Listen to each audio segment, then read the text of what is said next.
Welcome to Pimpy's Investment Chat, where we keep investment talk simple. And here's your host, Pimpy. What is going on out there, peeps? All right. I just wanted to let you guys know that I really appreciate all the kind words. A lot of you in the chat that we were discussing about the Iraqi Dinar said you really appreciated the most recent videos because it's been very educational for individuals and things to be looking for in the news that we know can affect the dinar. As a matter of fact, I have perfect examples right here. But also, the article I'm going to show you will explain why it is that you're seeing such a fuss from the Shiite about the exchange rate change. Yes, we're talking about the Iranian-backed puppets. You're going to find out why it is that they're going after Al-Qademi and the finance minister. You're also going to have an opportunity to see how it is the Iraqi dinar affects businesses around the world. Before I get started, hit the thumbs up button. If you're not a subscriber, please do so, because when you do, it helps out the channel, and I surely do appreciate it. If you have not bought gold and silver by now, you should. It is going up before it gets too expensive. Go grab some.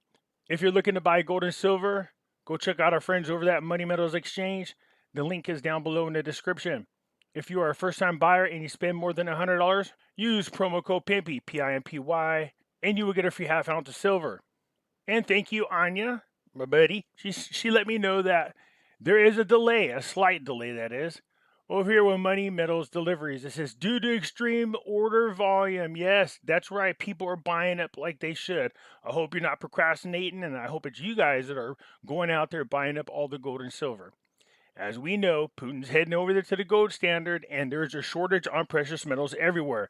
So you can see right here, due to extreme order volume, you may experience a shipping delay of up to 2 days. 2 days is not too bad. Just as long as you get your order, you should be good. In addition to that, we're seeing the prices of gold and silver go back up. Gold has reached $2,000. As a matter of fact, currently it's above $2,000 again at $2,005. We're also seeing silver at $26. So metals right back to where we were in 2020. Let's keep it going. Not a whole lot in the news for Iraq, but this is interesting. I don't know what the hell this is about, but it's weird. The Health Organization chooses Iraq and 4 other countries to implement a special program. The WHO organization announced on Monday the selection of Iraq and 4 other countries to implement and develop the Comprehensive Health System Review Program due to its success in confronting the RONA. If you ask me, they want to know how it is they managed to do what they did so they can figure out a way to prevent that from happening in the future. Anyways, it goes on to say that from the Prime Minister's media office, Al-Qademi stated in a statement received by the news that the regional director of the WHO organization and his delegation, who praised Iraq's success in measures to confront the RONA, Al-Mandari, said that this success is what prompted the organization to choose Iraq to be one of the 5 countries in the world to conduct the comprehensive review and development program for health systems adopted by this organization. Yeah, anytime you have any organization trying to get everybody into the same system, it sounds like it's kind of like what socialism is. You know what I mean? To me, it's just them gathering more data of people that we don't need them to really be nosing around in. I think what they want to do is figure out what the results of the jabs are. We'll see. It goes on to say that, and to confirm the success of the Iraq medical cadres in facing the challenges of the pandemic will be carried out through cooperation with the Ministries of Health and Agriculture and the University of Baghdad, in addition to other parties. So congratulations to Iraq, I guess. You guys are going to be working with the WHO organization? Okay. So let me show you a couple of reports that came out and how it is that Iraqi dinars affect businesses. So this is the American Journal of Transportation. This is a container company, and they're reporting to the chairman and all the presidents and all the shareholders about the year they had in 2021. It says the ICTSI 2021 net income up 321%. It says reoccurring net income is 57% higher. So nice. They got a good return. So it goes through here and it talks about having to deal with the RONA, places opening back up, how they're doing internationally, where the losses were, where the gains were. But you come down here to this particular paragraph. Consolidated cash operating expenses in 2021 was 15% higher at $523 million compared to $453 million in 2020. The increase in cash operating expense was mainly due to the increase in prices and consumption of fuel and power and the higher contract services driven by volume growth. Well, not just that, plus, inflation. Additional costs associated with new terminals. So here you go. Here's where they start talking about how foreign exchange affects business. Then it went on to say, and unfavorable foreign exchange effects of the Australian dollar, the Mexican peso, and the Chinese RMB. Base expenses in Melbourne, Manzello, and Yantia. Oh, no, I don't. I'm pretty sure I'm hacking that one up. Respectfully, this was partially tapered by continuous cost optimization measures and favorable foreign exchange effects of the Iraqi dinar. Based expenses at ICTSI, Iraq and Brazil Reais. Based expenses at the ICTSI Rio. These container companies have their own businesses in these countries. And because of the devaluation of their currency, that helped them with their expenses. That means labor is cheaper. Things in Iraq are cheaper because of the devaluation, along with Brazil. So that helped them out with a lot of their expenses. Again, if you're a company outside of Iraq and you start a business in Iraq and your currency increases in value against their currency, that means things there are now cheaper than they were by the percentage of difference in the exchange rate. So if I devalue my currency by 10%, well, then they gain 10% of value. So that's in this report here. Now, on the opposite side, you have Trade Arabia. Now, this is a little bit different because if you scroll down to here, you can see Asia Sale reported revenues of quarter 3.7 billion during 2021, a decrease of 9%, mainly due to the devaluation of the Iraqi dinar by 18%. In local currency terms, the revenue was up 9%, and EBITDA increased 13%, supporting a strong EBITDA margin of 46%, driven by ongoing cost optimization initiatives. The company witnessed a significant increase in data consumption after it extended its 4G coverage to 90% of the sites, launched 4G, and increased LTE enable sites in the network. Wow, that's where they're just barely launching 4G.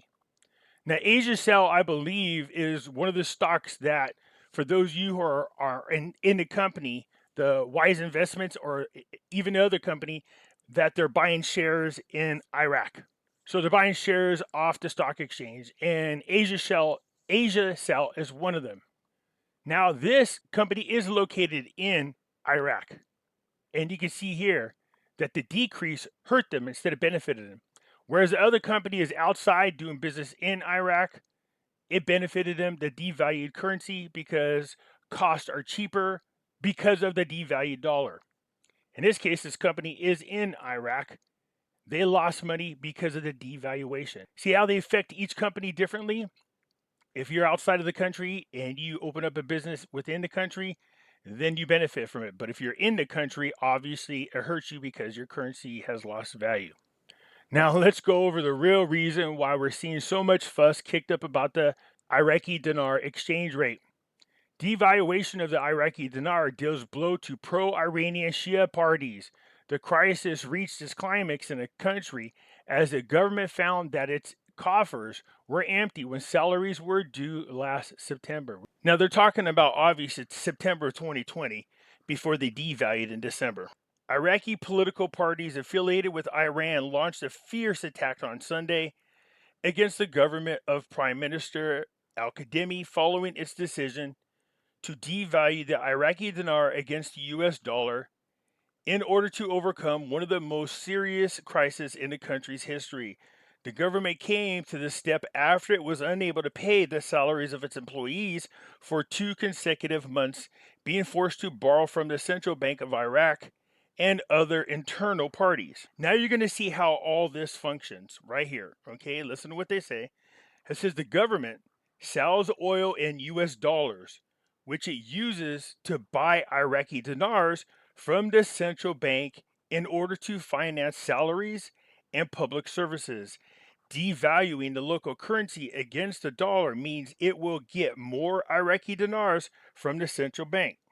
The Iraqi Minister of Finance announced on Sunday that the official exchange rate will become 1,450 dinars per US dollar instead of 1,119. Although the decision will harm employees in the short term, as about a third of their salaries has evaporated. Yikes. Do you see what I'm talking about? The purchasing power. A third of their salaries has evaporated. It also deals a major blow to some Shia parties affiliated with Iran. These parties have banks that monopolize the circuit of buying dollars from the central bank, then reselling them on the black market, reaping a huge profit in the millions of dollars on a daily basis. Now, do you understand why there's so much fuss about the auctions and the devaluation of the currency? The Islamic Dawah Party, led by Nouri Maliki, expressed anger at the government's decision, warning that the procedures of the Ministry of Finance and the central bank to change the exchange rate of the Iraqi dinar against the US dollar will negatively affect employees, the poor, and others. I think it's funny how political parties always care about the poor people, but only after that political party has become affected. Either the special interest people are pissed off or they lost money as well. Then all of a sudden they go, oh, they don't care about the poor people. They care about their own pockets, let's be honest.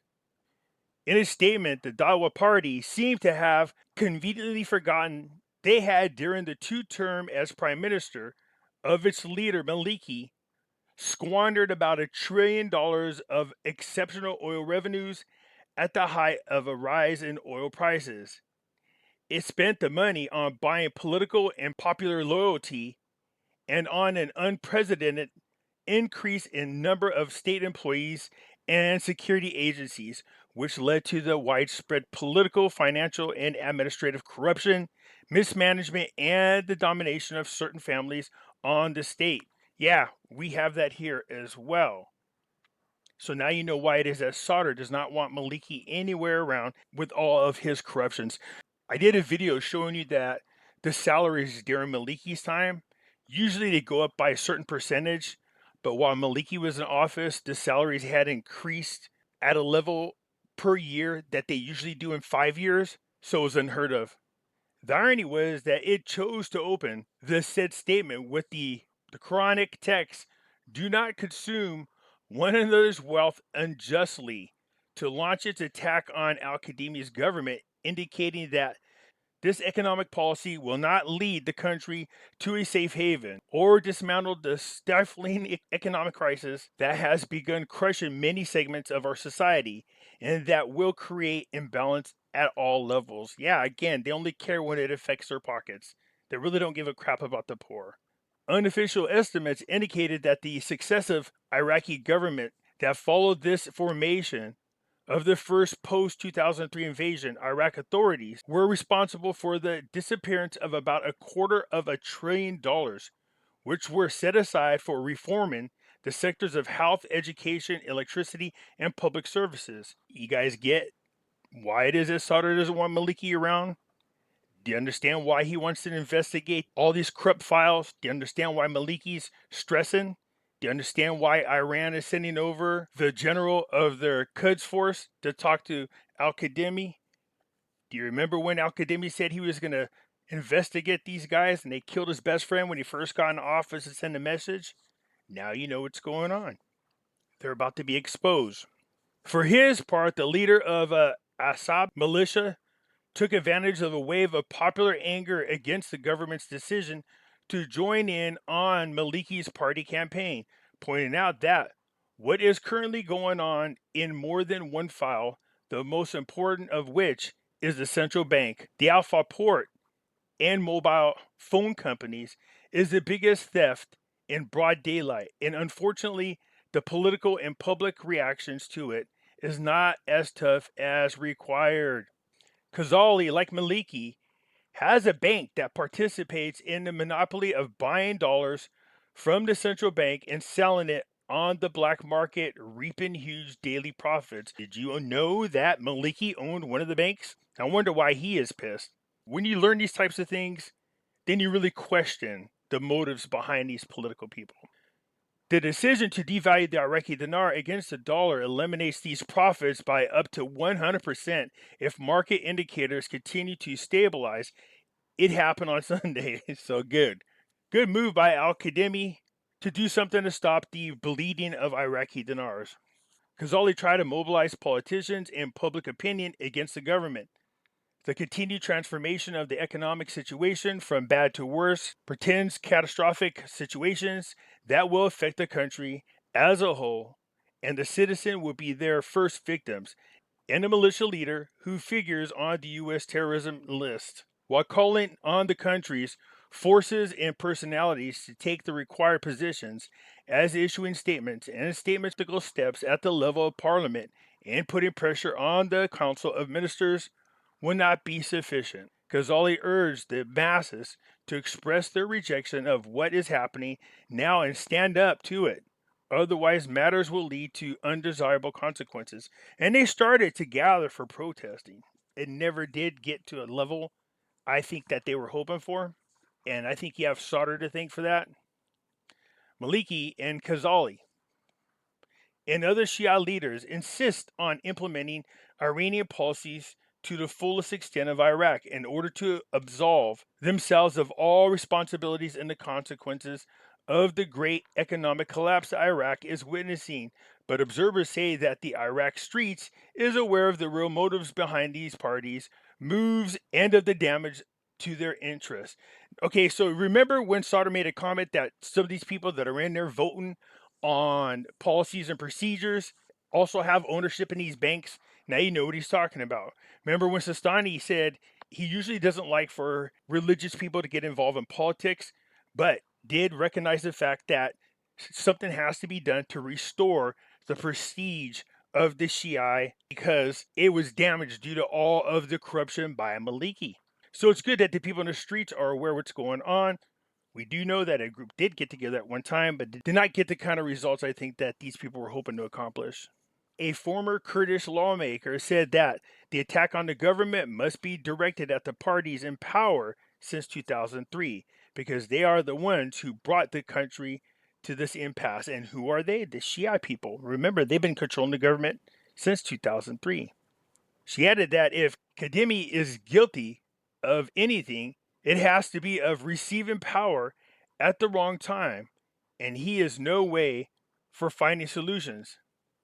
Iraqi employees find themselves threatened with losing about 20% of their salaries due to financial deficit revealed by the country's 2021 budget. This deficit prompted the government to process reducing the value of the local currency against the US dollar in order to collect higher dinar returns that would enable it to meet public expenditures. Yeah, see, before you could change the rate, now you guys are not going to like this, but I would imagine before you see Sadr make a real fuss about changing the rate or any real actions take place, that they're going to have to do something about politicians who own these banks. That's a conflict of interest. Years ago, the Central Bank of Iraq fixed the rate of exchange of the Iraqi dinar against the US dollar at 1,119 Iraqi dinars to the dollar. Despite the emergence of parallel black markets selling dollars at a higher price, the difference was within a permissible margin of economic maneuvering. However, recent months have brought many fluctuations in the exchange rate due to the RONA pandemic and the associated global financial crisis, and to the decline of the Iraqi oil revenues after reducing the volume of its oil exports. Now, keep in mind, this article is from the end of 2020. The price of the oil had not gone up yet, not like it is today. As a matter of fact, there's a prediction that oil will hit, ready for this, $200 a barrel here shortly. Woo, man. Iraq, get your stuff together while the getting is good. After Maliki and all his little buddies jacked up everybody's salaries so they could rob the country of the money, here's the effect that it had on the country. It says, moreover, when the totality of these proceeds goes to salaries, it won't be possible for the government to provide subsidy services in the areas of health, education, municipalities, electricity, portable water, sewage, and others. They screwed over the Iraqi people big time. So you can see right here it says, it seems that the solution of devaluing the local currency found by the Ministry of Finance, headed by veteran economist Alawi, will indeed deduct from the salaries of the employees without announcing it as such.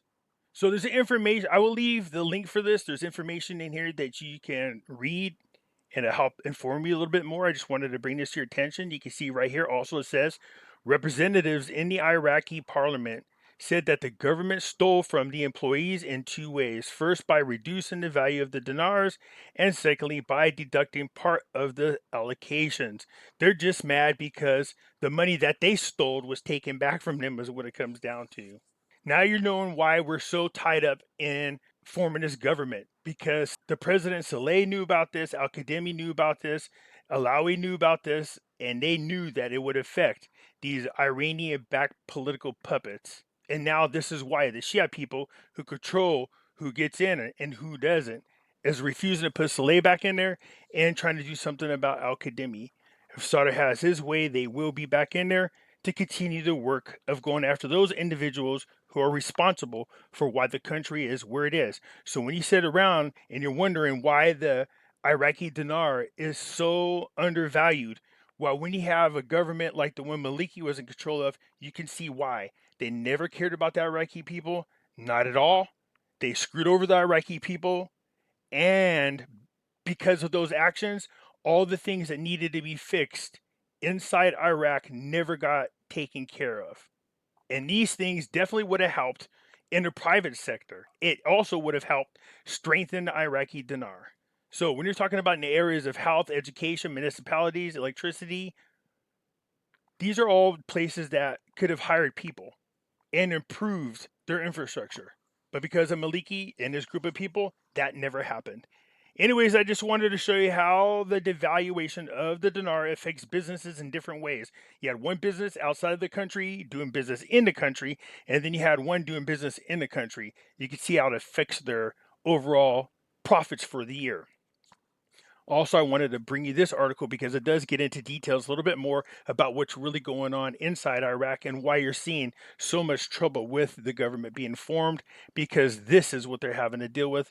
This is what Sadr wants to take care of, and why it is he doesn't want Maliki to be part of this at all. Anyways, that's it for now. Hit the thumbs up button. If you're not a subscriber, please do so, because when you do, it helps out the channel, and I surely do appreciate it. And I'll catch you later. I'm out.